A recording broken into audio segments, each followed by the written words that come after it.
que está se preparando para a prova do Enseja. Eu tô aqui hoje para ver com vocês o capítulo 2 da apostila Linguagens, Códigos e Suas Tecnologias, cujo tema é as línguas estrangeiras modernas em nossa sociedade. Esse capítulo na apostila já começa com as seguintes palavras: olá, olá, hello, ciao, salute, que são palavras de saudação em outras línguas. Mas calma, não criemos pânico. A prova do Enseja não exige que você domine todas essas línguas, óbvio. E nem o inglês e o espanhol, que são mais básicas, não. Tá? Calma, não.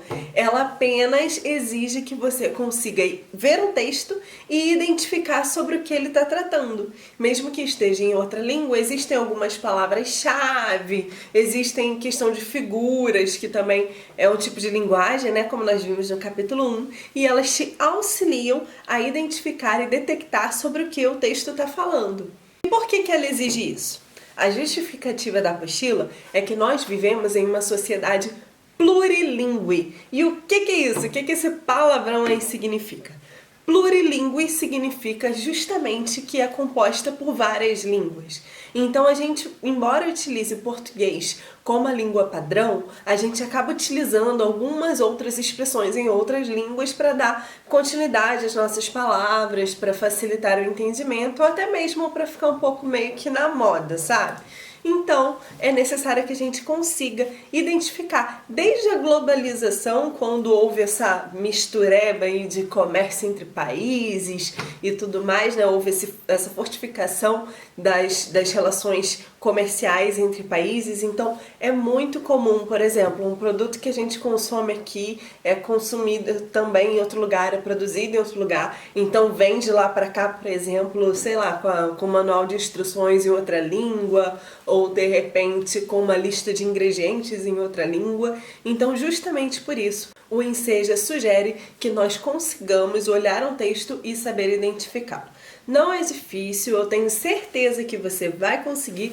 Fica ligadinha aí na aula, que eu tenho certeza até que você vai começar a gostar de outras línguas e daqui a um tempo vai estar até fluente em outros idiomas. Quer apostar comigo? Vamos que vamos? Vamos lá! O primeiro exemplo que a apostila trata é justamente o exemplo de um rádio. Por mais que você nunca tenha ouvido nem falar nada em inglês, você com certeza já mexeu no rádio, certo? Ele geralmente utiliza algumas palavras em inglês. Por exemplo, se você quer ligar o rádio, você vai no botão play. Se você quer pausar, você vai em pause. Ou se você quer parar de vez, stop. Não só rádio, né? Televisão também tem essas funções. E foi legal que é um exemplo assim bem visual, né? Todo mundo mexe no rádio, sabe lidar com essas palavras de play, stop, pause, enfim. O segundo exemplo que a apostila trata é um exemplo de futebol. Inclusive, ela fala da origem do futebol, que foi um paulista que trouxe para o Brasil em 1894 o futebol, após ele ter ido estudar na Inglaterra e ter ficado estudando lá um tempo, e ele conheceu o esporte de lá e trouxe para cá. Então as palavras eram palavras, né, inglesas, ou seja, o próprio futebol que a gente conhece hoje, F-U-T-E-B-O-L, não é o futebol do início, né? A palavra que originou é o football. F-O-O-T-B-A-L-L, tá vendo?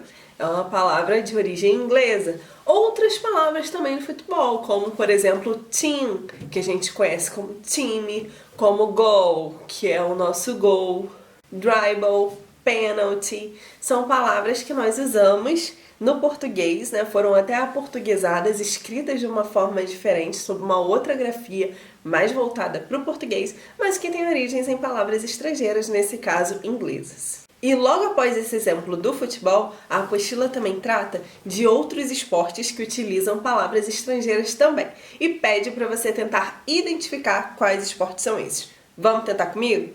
Primeiro aqui, palavras: backhand, slice, set point e smash. Segundo exemplo: jab, corner, cock down e punch. Terceiro exemplo: cockpit, grid, pole position. E aí, conseguiu? Pois é, exatamente. O primeiro exemplo foi um exemplo referente ao tênis do Guga, né? Tivemos um brasileiro bem representando o esporte. O segundo exemplo é o boxe do Maguila, do Popó. E o terceiro exemplo é a Fórmula 1, do Rubinho, do Ayrton Senna, enfim. O último estava mais fácil, né? Eu também achei. O exemplo seguinte da apostila é uma série de palavras que não são relacionadas a esporte, mas também são palavras de origem estrangeira que nós utilizamos no nosso dia a dia. Então essas palavras são relacionadas a alimentação, informática e vestuário. Vou colocar todas elas na tela aqui, vamos ver se você consegue identificar.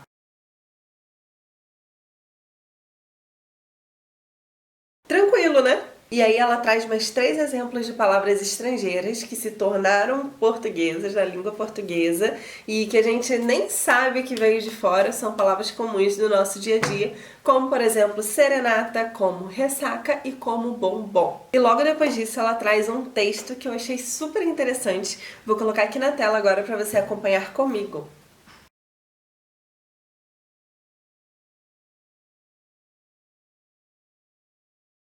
Percebeu que essas palavras que você não entendeu porque elas realmente não existem?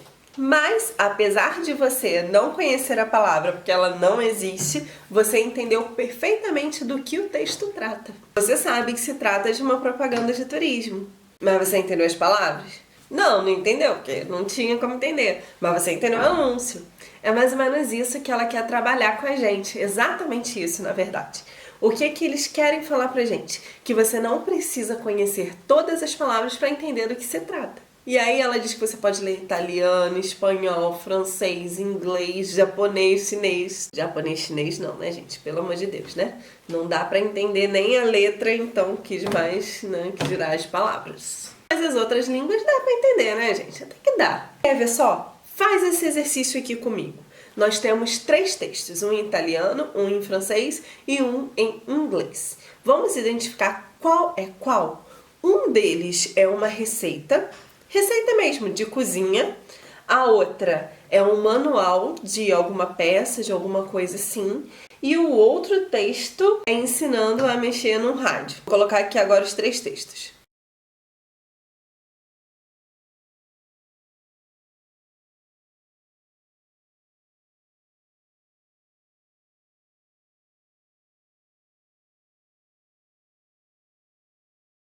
Agora, baseado nesses 3 textos que eu mostrei para vocês, que são os 3 textos do capítulo 2 da apostila, eu vou basear o próprio ensinamento de palavras cognatas e falsocognatas. O que isso significa?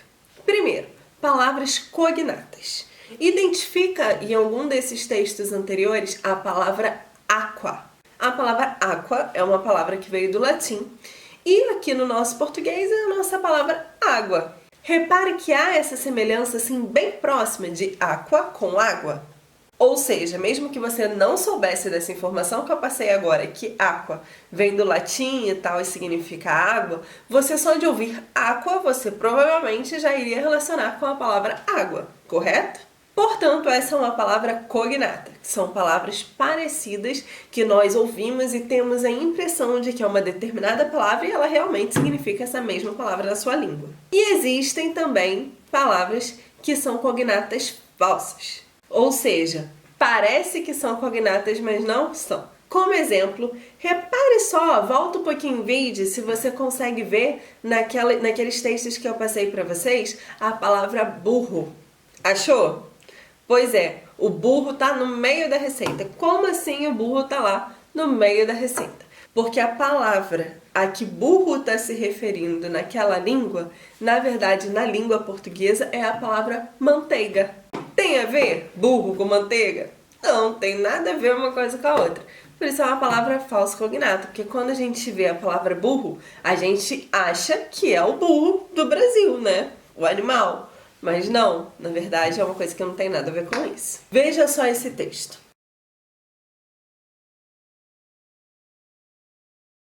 Repare que, mesmo que você não entenda o que está escrito, você apenas pelas figuras sabe do que está falando. Você sabe, por exemplo, que o último quadrinho é algo que você não pode fazer com filtro de papel.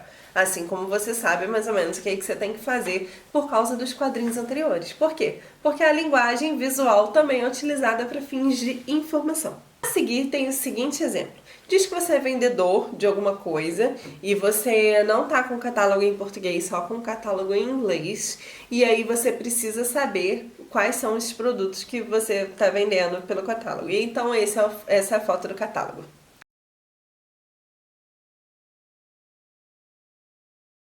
Dá para entender?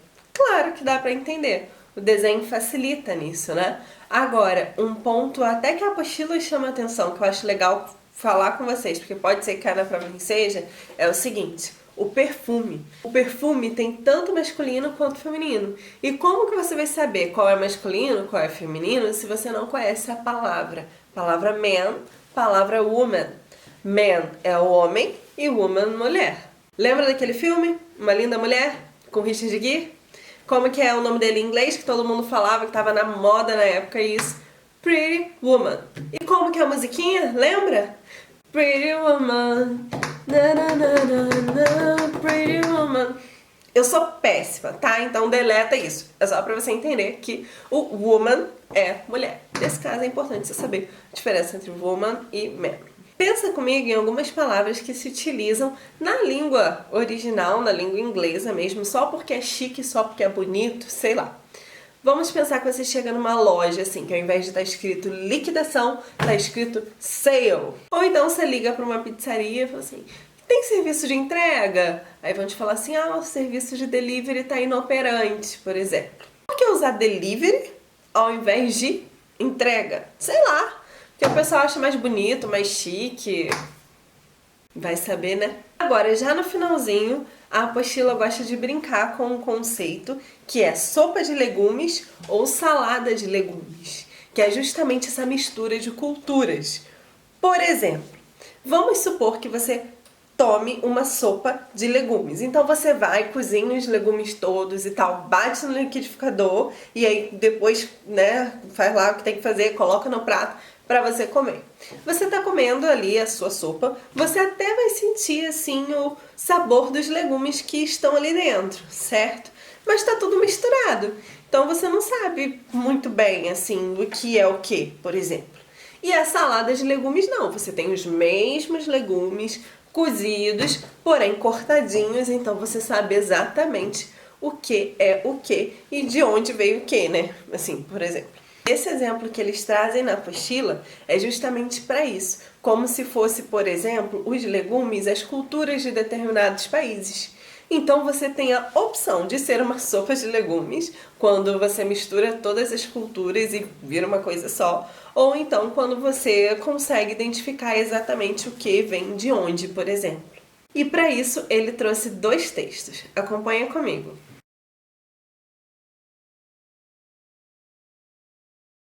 Esse ser americanizada, que os autores retrataram muito bem nesse poema, é justamente esse exemplo da sopa que ele deu pra gente. É como se as pessoas estivessem falando que ela está americanizada, ou seja, ela é uma sopa de legumes. Ela chegou no Brasil, mas ela chegou no Brasil ainda inserida na cultura americana. E na verdade ela diz que não, ela defende que ela não é a sopa e sim a salada. E aí, gente, na apostila do Enseja, que eu vou deixar aqui na descrição de novo, para você que não baixou, poder baixar para estudar, tem uns exercícios bem legais, são 10 exercícios, assim, sobre línguas estrangeiras. Você vai ver que tem textos de várias línguas, a maioria deles tem imagens e você precisa identificar do que se trata a ideia principal do texto. E logo no finalzinho do capítulo tem todas as respostas. Então você pode tentar marcar, são opções, né, de marcar, múltipla escolha. Você pode tentar marcar e conferir as respostas para estudar. É isso então, gente. Já já eu venho com a aula 3 com o título Quero Meu Corpo de Volta. Se você gostou da aula, não se esqueça de se inscrever, deixar seu joinha, deixar aí seu comentário. Estamos aí para ajudar você, para tirar as suas dúvidas. Deus abençoe você, tá bom? Beijo e bons estudos!